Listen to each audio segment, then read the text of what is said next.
agent, an NRA TV spokesman, and the author of Spygate, the attempted sabotage of Donald J. Trump. You probably saw, Dan, as we did at the outset of the show, that there are these new documents pertaining to Michael Cohen and Paul Manafort, and in those is the word Russia. Now, that word is not explained, but it's repeated quite a bit. Is that evidence of a felony? When you use the word Russia over and over and over, that means the person about whom you're using it should be in jail. Is that the law? I'm just checking. Well, maybe a grammatical felony if you spell it wrong, but the mentioning of Russia in a report is not a felony at all. You know, I mean, I love when you say that because it's true. They say it as if the mention of Russia somehow, it automatically imparts on someone an air of criminality. Yeah. It's not true, Tucker. I've been to Russia. I've never been interviewed by the FBI. I went there as a Secret Service agent. Yes, shockingly, I went there to Russia in your capacity as a federal agent? It gets better.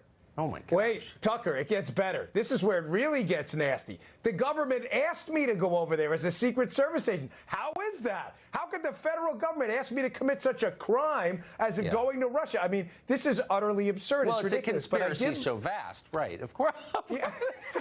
That's the hallmark of a conspiracy theory. It can never be disproven, right?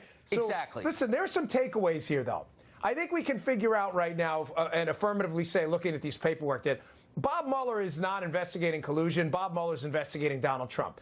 This is the equivalent of a taxpayer-funded private investigator following Donald Trump and his team around to harass him for the rest of his presidency. This is a joke. It's an embarrassment. It's the stuff that's done in third world republics, and the media figures supporting this should be absolutely ashamed of themselves. This case is a farce.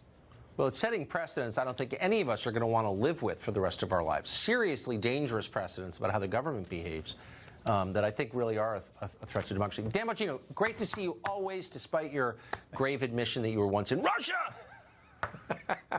See you next week. Buddy. I'll see you. Well, today's Friday. We hope all of you enjoy the weekend. But this is sad news. We've got a report tonight. You need to be careful. Keep your doors locked, your kids inside.